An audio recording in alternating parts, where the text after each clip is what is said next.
നമസ്കാരം. പെഹൽഗാമിൽ ഭീകരാക്രമണം കഴിഞ്ഞതിന് ശേഷം രാജ്യത്തെ കോൺഗ്രസ് എന്ന് പറയുന്ന രാഷ്ട്രീയ പ്രസ്ഥാനത്തിന്റെ നേതാക്കന്മാർ നടത്തിക്കൊണ്ടിരിക്കുന്ന ഒരു പ്രസ്താവനകൾ എന്തെല്ലാമാണെന്ന് നമുക്ക് കൃത്യമായിട്ട് മനസ്സിലാക്കാൻ സാധിക്കും. അത് പൂർണ്ണമായിട്ടും പാകിസ്ഥാൻ എന്ന് പറയുന്ന ഒരു രാജ്യത്തിന് ഇന്ത്യക്കെതിരെ ഒരു വടിയായിട്ട് മാറുന്ന തരത്തിലേക്കുള്ള പ്രസ്താവനകൾ. നമ്മൾ ചിന്തിക്കുക, പാകിസ്ഥാനും ഈ പെഹൽഗാമും തമ്മിൽ ഏകദേശം 200 കിലോമീറ്റർ അകലമുണ്ട്. ഇതിനിടയിൽ എങ്ങനെയാണ് ഈ രാജ്യത്തേക്ക് പാകിസ്ഥാനിൽ നിന്ന് ഭീകരവാദികൾ ഇന്ത്യയിലേക്ക് വന്ന് ഇതുപോലെ, അല്ലെങ്കിൽ പെഹൽഗാമിലേക്ക് വന്ന് ഇതുപോലെ ഒരു ആക്രമണം നടത്തുക?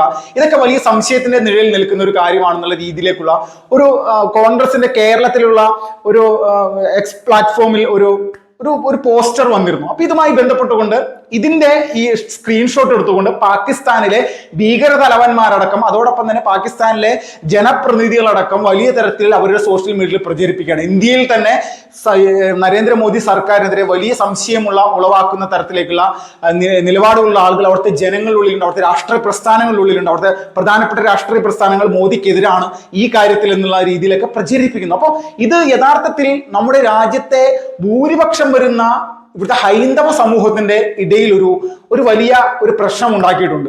അതിന്റെ ഒരു തെളിവുകൾ ഇപ്പൊ പുറത്തേക്ക് വരികയാണ്. ആ തെളിവ് എന്ന് പറഞ്ഞാൽ, നമ്മൾക്കറിയാം, ജമ്മു കാശ്മീരിൽ ഭീകരവാദികൾ വന്ന് ചോദിച്ചത് നിന്റെ ജാതി ഏതാണ്, അല്ലെങ്കിൽ നിന്റെ രാജ്യം ഏതാണ്, നിന്റെ നിറം എന്താണ്, അല്ലെങ്കിൽ നിന്റെ കുലം എന്താണെന്നൊന്നുമല്ല ചോദിച്ചത്. അവർ പരസ്യമായിട്ട് പക്കയായിട്ട് വന്ന് ചോദിച്ചത് നിങ്ങൾ ഹിന്ദുവാണോ അല്ലെങ്കിൽ നിങ്ങൾ ഇസ്ലാമാണോ, ഇതാണ് ചോദിച്ചത്. അപ്പൊ ഭീകരവാദികളെ സംബന്ധിച്ച്, തീവ്രവാദ ഗ്രൂപ്പുകളെ സംബന്ധിച്ച് അവർക്ക് വ്യക്തമായിട്ടുള്ളൊരു ഈ ഇന്ത്യയിലെ ഈ ജനങ്ങളെ ഫോക്കസ് ചെയ്തുകൊണ്ട് ഇവിടെ ഇതുപോലെ ഒരു ഭീകരാക്രമണം നടത്തുക എന്നുള്ളത് അവരുടെ ഒരുപാട് നാളത്തെ ലക്ഷ്യമാണ്. അപ്പൊ ഈ ലക്ഷ്യം അവർ പൂർത്തീകരിച്ച് പോയ സമയത്ത് നമ്മുടെ നാട്ടിലുള്ള കോൺഗ്രസ്സുകാർ നിരന്തരമായിട്ട് പറയുന്നത്, ഇപ്പോ കർണാടകയുടെ മുഖ്യമന്ത്രി പറഞ്ഞത്, ഞങ്ങൾക്ക് പാകിസ്ഥാൻ ഒരു അയൽക്കാർ മാത്രമാണ്, ശത്രു രാജ്യമല്ല, ഇങ്ങനെയൊക്കെയാണ് പറയുന്നത്. കൂട്ടത്തിൽ പല പല പല വിഷയങ്ങൾ ഇങ്ങനെ പറയുകയാണ്. അപ്പൊ കോൺഗ്രസിന്റെ ഒരു നിലപാട്, ഇസ്ലാമിക തീവ്രവാദം എന്ന് പറയുന്ന സംഭവത്തെ അവർ അതിനെപ്പറ്റി സംസാരിക്കുന്നേ ഇല്ല. പക്ഷെ അവർ കൃത്യമായിട്ട് പറയുന്നു ഹിന്ദു തീവ്രവാദം, ഹിന്ദു വർഗീയവാദികൾ. ഇവിടെ ഇസ്ലാമിക വർഗീയവാദികൾ എന്നും പറയുന്നില്ല, ഇസ്ലാമിക തീവ്രവാദികൾ എന്നും പറയുന്നില്ല. അപ്പോൾ ഇതിൽ നിന്ന് രാജ്യത്തെ ജനങ്ങൾ മനസ്സിലാക്കുന്ന ഒരു കാര്യമുണ്ട്. ഇവിടുത്തെ സാധാരണക്കാരായിട്ടുള്ള ദേശീയവാദികളായിട്ടുള്ള മുസ്ലിം ജനസമൂഹം, ഈ ജനസമൂഹത്തെ അടക്കം തെറ്റിദ്ധരിപ്പിക്കുന്ന നിലപാടുകൾ എടുക്കുന്നു കോൺഗ്രസ് എന്ന് പറയുന്ന രാഷ്ട്രീയ പ്രസ്ഥാനം.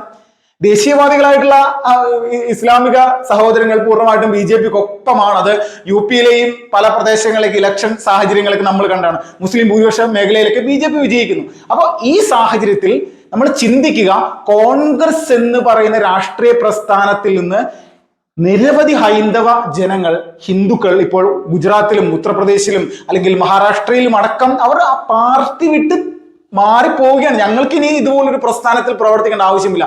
കാരണം ഈ രാഷ്ട്രത്തിന്റെ സംസ്കാരത്തെയും സംസ്കൃതിയെയും നശിപ്പിക്കാൻ വേണ്ടി പ്രവർത്തിക്കുന്ന തീവ്രവാദികൾ, ആ തീവ്രവാദികൾക്ക് കുടപിടിക്കുന്ന, സാമ്പത്തികം കൊടുക്കുന്ന, ആയുധം കൊടുക്കുന്ന പാകിസ്ഥാൻ, ഈ രണ്ട് ടീമിനെയും എതിർക്കാതെ രാജ്യത്തെ സർക്കാരിനെ വിമർശിക്കുന്നു. നരേന്ദ്രമോദിയുടെ തലയില്ലാത്തൊരു പിക്ചർ ഇട്ടുകൊണ്ട് പറയാണ്, ഇവിടെ പെഹൽഗാം ആക്രമണത്തിന് ശേഷം സർവകക്ഷി യോഗം വിളിക്കുന്ന സമയത്ത് അതിൽ നിന്ന് നരേന്ദ്രമോദി മുങ്ങിയിരിക്കുന്നു. നരേന്ദ്രമോദി ബീഹാറിൽ തിരഞ്ഞെടുപ്പ് റാലി നടത്താൻ പോയിരിക്കുന്നു. തിരഞ്ഞെടുപ്പ് റാലി ഇപ്പോൾ നരേന്ദ്രമോദിക്ക് ബീഹാറിൽ നടത്തിയിട്ട് പോകണം അവിടെ BJPക്ക് വിജയിക്കാൻ. വരുന്ന സർവേകളെല്ലാം പരിശോധിച്ചു കഴിഞ്ഞാൽ മനസ്സിലാകും, അത് ഈ ഭീകരാക്രമണത്തിന് മുന്നോടിയായിട്ടും BJPക്ക് അനുകൂലം തന്നെയാണ്. പുല്ലുപോലെ BJP പറഞ്ഞ പ്രദേശങ്ങളൊക്കെ ജയിക്കും. ഈ പ്രാവശ്യം ജയിക്കുക മാത്രമല്ല, ദേശീയവാദികളായിട്ടുള്ള ഒരാളും കോൺഗ്രസ് എന്ന് പറയുന്ന രാഷ്ട്രീയ പ്രസ്ഥാനത്തിന് ബീഹാറിൽ വോട്ട് ചെയ്യില്ല. അവരെ സഖ്യകക്ഷികൾക്കും വോട്ട് ചെയ്യില്ല. കാരണം ഒരു വലിയ വിജയമാണ് വരാനിരിക്കുന്ന സമയങ്ങളിലേക്ക് BJP എന്ന് പറയുന്ന പ്രസ്ഥാനത്തിന് വരാനിരിക്കുന്ന പോലെ തർക്കമില്ല. കാരണം എന്താണെന്നുള്ളത് ജനങ്ങൾ ബോധ്യപ്പെട്ടു. ഇപ്പൊ BJP പറയുന്ന ഒരു കാര്യമുണ്ട്, ഞങ്ങൾ പ്രവർത്തിക്കുന്നത് ഈ രാഷ്ട്രത്തിന് വേണ്ടിയിട്ടാണ്, രാജ്യദ്രോഹികൾക്ക് കുട പിടിക്കേണ്ട ആവശ്യമില്ല ഞങ്ങൾക്ക് അധികാരത്തിൽ വരണമെങ്കിൽ. കാരണം ഭൂരിപക്ഷം ദേശീയവാദികളായിട്ടുള്ള ജനസമൂഹവും ഞങ്ങൾക്ക് അനുകൂലമായിട്ട് വോട്ട് ചെയ്യുന്ന ആളുകളാണ്. അപ്പൊ ഈ കാഴ്ചപ്പാടോടുകൂടി രാജ്യത്തിന് വേണ്ടി പ്രവർത്തിക്കുന്നു. ഇവിടെ കോൺഗ്രസ് എന്ന് പറയുന്ന രാഷ്ട്രീയ പ്രസ്ഥാനം രാജ്യത്തിന് വേണ്ടി എന്ന് പറഞ്ഞ് പ്രവർത്തിക്കുന്ന ഒരു ആൾക്കാർ നടത്തുന്ന പ്രസ്താവനകൾ, നിലപാടുകൾ പൂർണ്ണമായിട്ടും പാകിസ്ഥാന് ഇന്ത്യക്കെതിരെ അടിക്കാനുള്ളൊരു വടിയായിട്ട് മാറുന്നു. ജിഹാദി ഭീകരവാദികൾക്കെതിരെ സംസാരിക്കുന്നേയില്ല. കശ്മീരിൽ ഇങ്ങനെ ഒരു സംഭവമേ നടന്നിട്ടില്ല. മതം ചോദിച്ചുകൊണ്ട് അവിടെ ആരും ആക്രമിച്ചിട്ടില്ല, ആരെയും ആക്രമിച്ചിട്ടില്ല എന്നുള്ള മഹാരാഷ്ട്രയിലെ ഇവിടുത്തെ കോൺഗ്രസിന്റെ ഒരു നേതാവ് പറയും. അപ്പൊ നമ്മളിതൊന്ന് ആലോചിച്ച് നോക്കുക, അവിടെ ആക്രമണത്തിനിരയായ മരിച്ചു വീണ വ്യക്തിയുടെ ഭാര്യയും മക്കളും അടക്കം നിന്ന് പറയുകയാണ്, ഞങ്ങളോട് കലിമ ചൊല്ലാൻ പറഞ്ഞു, ഞങ്ങൾ മതം ചോദിച്ചു, ഞങ്ങളെ അത് അങ്ങനെയല്ല എന്ന് പറഞ്ഞ സമയത്ത്, ഞങ്ങൾ ഹിന്ദു ആണെന്ന് പറഞ്ഞ സമയത്ത് എൻ്റെ ഭർത്താവിനെ ആക്രമിച്ചു, എൻ്റെ സഹോദരനെ ആക്രമിച്ചു, എൻ്റെ അച്ഛനെ ആക്രമിച്ചു, ഇങ്ങനെയാണ് പറഞ്ഞിരിക്കുന്നത്. മലയാളിയായിട്ടുള്ള ആരതി പോലും, രാമചന്ദ്രന്റെ മകൾ, അവിടെ കൊല്ലപ്പെട്ട രാമചന്ദ്രന്റെ മകൾ ആരതി പോലും പറഞ്ഞത് ഞങ്ങൾ കലിമ ചൊല്ലാനാണ് ആവശ്യപ്പെട്ടത്. അപ്പൊ ഭീകരവാദികൾ കൃത്യമായിട്ട് അവരുടെ ഒരു നിലപാടുകൾ ഇന്ത്യ മഹാരാജ്യത്തെ ജനങ്ങളുടെ അസ്വസ്ഥത ഉണ്ടാക്കാനുള്ള ഒരു ശ്രമം നടത്തുന്നു. അപ്പോൾ ഇവിടെ പറയുന്നത് പരസ്യമായിട്ട് ഭീകരവാദികൾ അങ്ങനെ പറഞ്ഞിട്ടില്ല, ഭീകരവാദികൾ ഇങ്ങനെ പറഞ്ഞിട്ടില്ല. ഭീകരവാദികൾ എന്താണ് പറഞ്ഞെന്നുള്ളത് ആ ആക്രമണത്തിന് ഇരയായിട്ടുള്ള ആളുകൾ പറഞ്ഞിട്ടുണ്ട്. അപ്പൊ ഇതുപോലും അംഗീകരിക്കാൻ തയ്യാറില്ല. ഇവരാർക്ക് വേണ്ടിയിട്ടാണ്, ഇവരെന്തിനു വേണ്ടിയിട്ടാണ് ഈ രാജ്യത്ത് പ്രവർത്തിക്കുന്നത്? ഇവർ പാകിസ്ഥാൻ എന്ന് പറയുന്ന രാജ്യത്തിന്റെ ഉള്ളിൽ ഉള്ള ആളുകൾ എന്താണോ പറയുന്നത്, പാകിസ്ഥാൻ പൗരത്വ ഭേദഗതി ബില്ലിനെതിരായിരുന്നു, വഖഫ് എതിരാണവർ, കശ്മീരിലെ പ്രത്യേക പദവി എടുത്തു കളഞ്ഞതിന് എതിരാണവർ. അപ്പോൾ ഇത് തന്നെ ഈ രാജ്യത്തെ കോൺഗ്രസും ഇവിടുത്തെ പ്രതിപക്ഷ പാർട്ടികൾ ഇതേ നിലപാട് തന്നെ.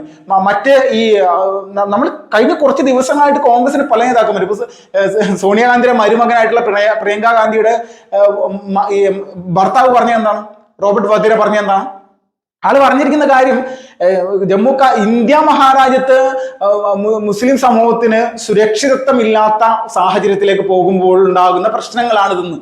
മറ്റൊരാൾ പറയുന്നു, ആർട്ടിക്കിൾ 317 എടുത്ത് കളഞ്ഞതിന്റെ ഒരു വൈരാഗ്യ ബുദ്ധിയാണ് ഇപ്പോൾ നടന്നുകൊണ്ടിരിക്കുന്നത്. അത് CPM ദേശീയ ജനറൽ സെക്രട്ടറി പറഞ്ഞിരിക്കും. ഇതൊക്കെയാണ് കാരണം. ഭീകരവാദികൾ ഇവിടുത്തെ ഹിന്ദുക്കളുടെ പേര് ചോദിച്ചുകൊണ്ട് ആക്രമിച്ച് കൊലപ്പെടുത്തുന്നതിന്റെ കാരണം ഇതൊക്കെയാണെന്നാണ് പറയുന്നത്. അപ്പൊ ആലോചിച്ച് നോക്കണം. അപ്പോൾ ഇവിടുത്തെ ഭൂരിപക്ഷം വരുന്ന ഹൈന്ദവ സമൂഹം കോൺഗ്രസ് എന്ന് പറയുന്ന രാഷ്ട്രീയ പ്രസ്ഥാനത്തിൽ അതിൽ നിന്ന് രാജിവെച്ച് പോകുന്നത് സ്വാഭാവികമല്ലേ എന്ന് മാത്രമാണ് ഈ ഒരു സമയത്ത് പറയുന്നത്. ദേശീയ മാധ്യമങ്ങളുടെ ഒരു റിപ്പോർട്ടുകൾ പലതും വന്നുകൊണ്ടിരിക്കുകയാണ്. കാരണം രാജ്യത്തിന്റെ ഉള്ളിൽ പ്രവർത്തിക്കുന്ന ഇവിടെയുള്ള അല്ലെങ്കിൽ ഇവിടുത്തെ സ്വാതന്ത്ര്യം നേടിത്തന്ന രാഷ്ട്രീയ പ്രസ്ഥാനം എന്നുള്ള രീതിയിലൊക്കെ സ്വയം പ്രഖ്യാപിതമായിട്ടുള്ള കുറെ തലവന്മാർ പറയുന്ന നിലപാടുകളാണ് ഒരു രാജ്യത്ത് നിന്ന് ഭീകരവാദികൾ നുഴഞ്ഞു കയറി നമ്മുടെ രാഷ്ട്രത്തിലെ ജനങ്ങളെ കൊലപ്പെടുന്ന സമയത്ത് ആ ഭീകരവാദികൾ എന്താണോ ഉദ്ദേശിച്ചത്, അവരുടെ ഉദ്ദേശ ലക്ഷ്യം എന്താണെന്ന് ഈ രാജ്യത്തെ ജനങ്ങൾക്ക് എല്ലാവർക്കും അറിയാം. എല്ലാവർക്കും അത് മനസ്സിലായിട്ട്. ഇത് ആദ്യമായിട്ട് നടന്നിരിക്കുന്ന കാര്യവുമല്ല.